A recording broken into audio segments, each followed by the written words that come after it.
Pastor galak, biarin, saya bukan suami ibu. Yang banyak selingkuh itu pria, banyak. Tetapi sekarang ini cukup banyak wanita yang selingkuh juga. Dan sampai akhirnya apa? Suster ini kanker. Dan stadium 4. Suatu hari seorang ibu datang kepada saya, Romo, suami saya itu belum Katolik. Saya selalu berdoa kepada Tuhan, novena ke Gua Maria supaya suami saya bertobat. Gak bertobat, Romo. Gak mau dibaptis. Saya sudah capek jengkel. Tolong Romo berdoa. Terus saya mengatakan, Ibu, ubah doa Ibu. Bagaimana saya berubahnya? Tuhan, terima kasih. Saya menerima suami saya. Nggak mau, saya ingin dia jadi Katolik. Ibu keras kepala. Pergi, kata saya tuh. Jangan datang dan minta nasihat lagi ke pastor. Pergi. Pastor galak, biarin, saya bukan suami ibu.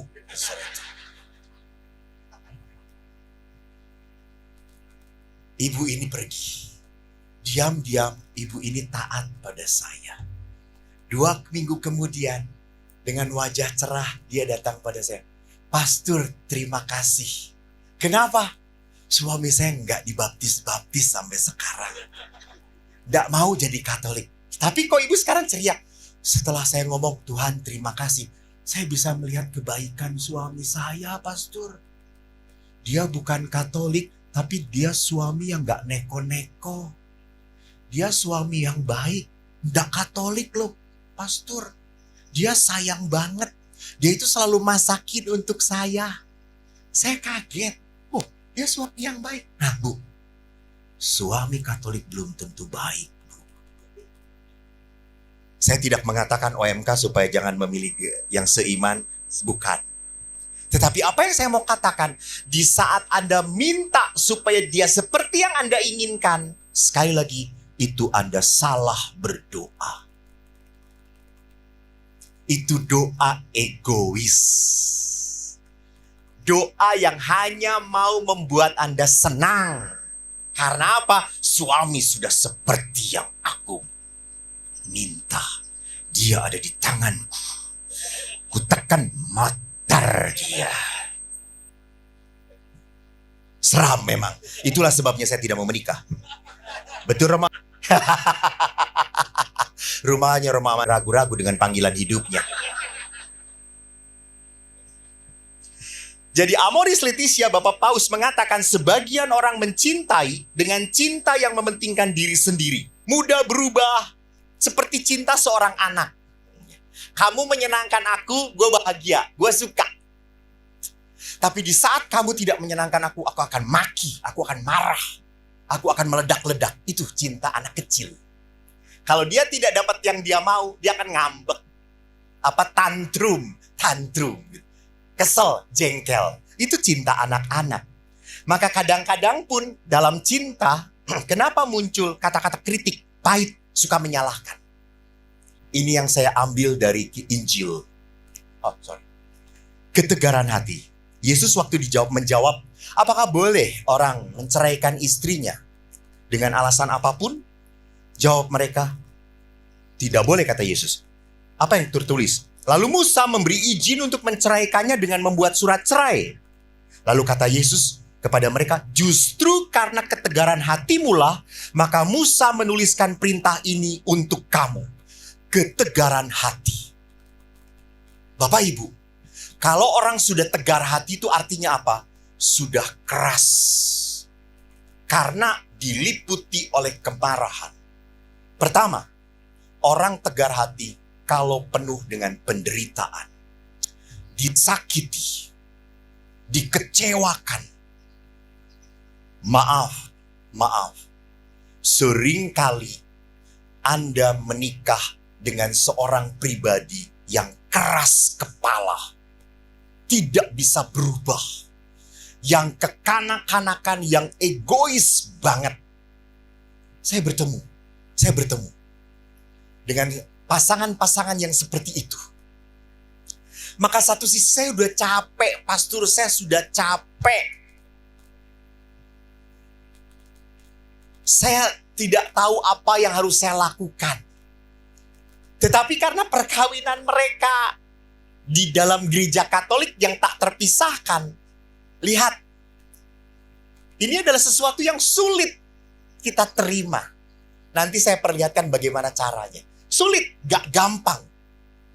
Apalagi maaf, Anda punya pasangan emosional dan sering memukul. Itu yang membuat kepahitan demi kepahitan dalam hidup perkawinan. Apalagi Anda menghadapi pasangan Anda yang punya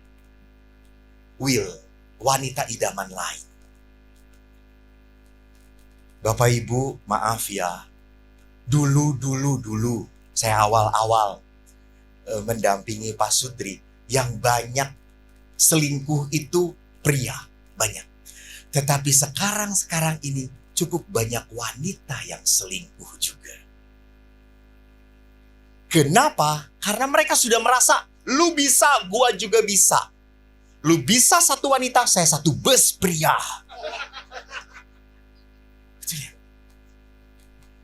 Kalau orang sudah tegar hati, maka saling membalas. Saling membalas. Karena orang sudah kesakitan. Maka kalau kepahitan hati itu terus-menerus disimpan, apa yang terjadi nanti saya katakan bisa meledak. Karena Anda menyimpan kecewa, rasa sakit, kemarahan terus ditimbun-timbun. Terus ditimbun-timbun. Saya kemarin kan bicara kepada panitia. Ngobrol. Cerita. Kalau saya ceritanya kepada seorang suami, Pak, bagaimana perkawinan? Ya, begitu saja Romo, seperti pasangan yang lain. Gimana seperti pasangan yang lain? Ya, up and down and shake lah, kayak gitulah.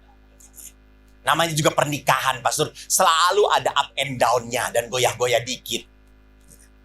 Lalu saya tanya istrinya, Bu, gimana perkawinannya? Langsung litani penderitaan, Mang Dredel.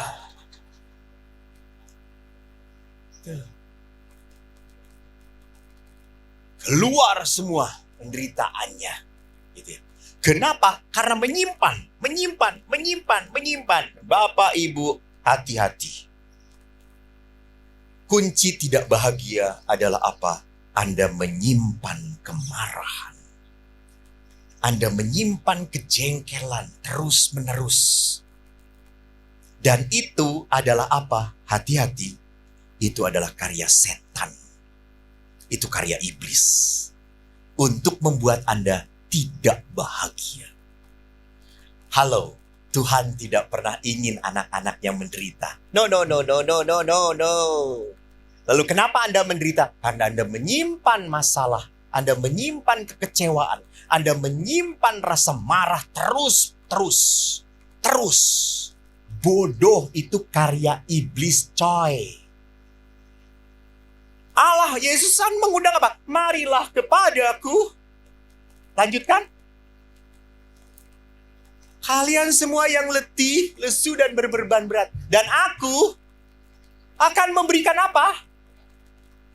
Apa? Allah tidak akan memberikan. Aku akan memberi beban lagi. No. Aku akan memberikan kelegaan. Itu Tuhan kita. Allah tidak kamu berat, kamu sulit, saya kasih beban. No. Allah akan memberikan kelegaan. Tetapi kenapa kita tidak bisa lega?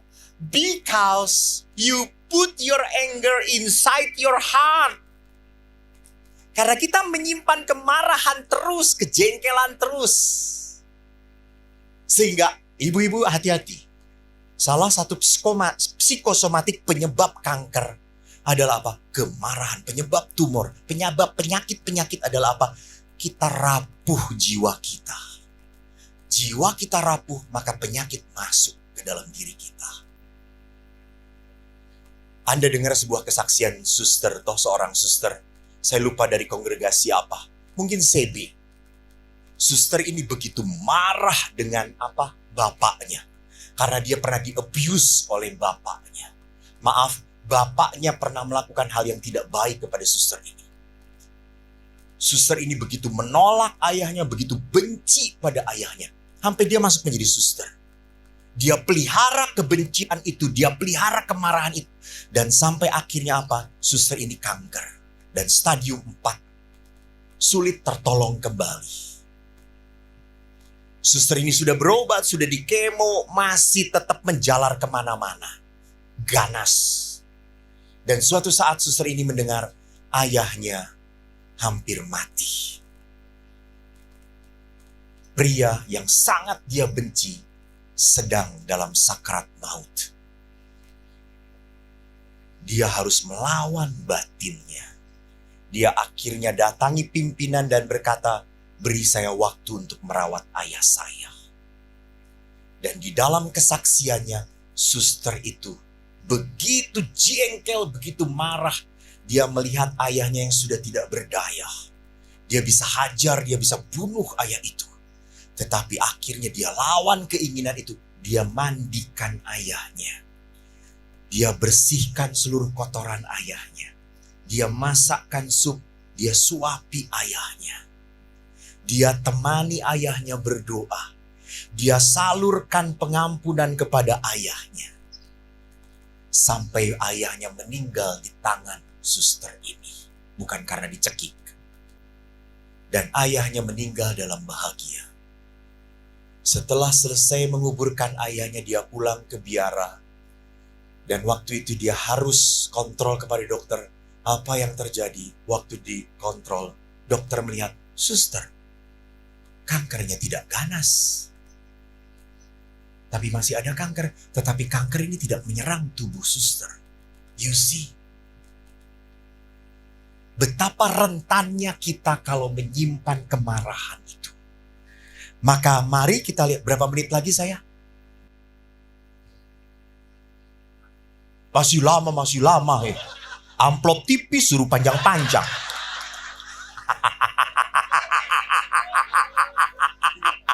Ini tidak serius. Jangan masukkan YouTube, malu saya. Maka tantangan di dalam dokumen Amoris Laetitia bagus. Kita memperlakukan relasi afektif perkawinan seperti memperlakukan materi. Semua bisa dibuang, dipakai, rusak, manfaatkan, habisin, buang. Lihat, hati-hati. Perkawinan pasangan Anda itu bukan barang yang Anda pakai, Anda nikmati, lalu dibuang. Saya sudah gak mau pakai lagi, buang. No, bukan. Dia adalah pribadi yang harus Anda terima, Anda cintai.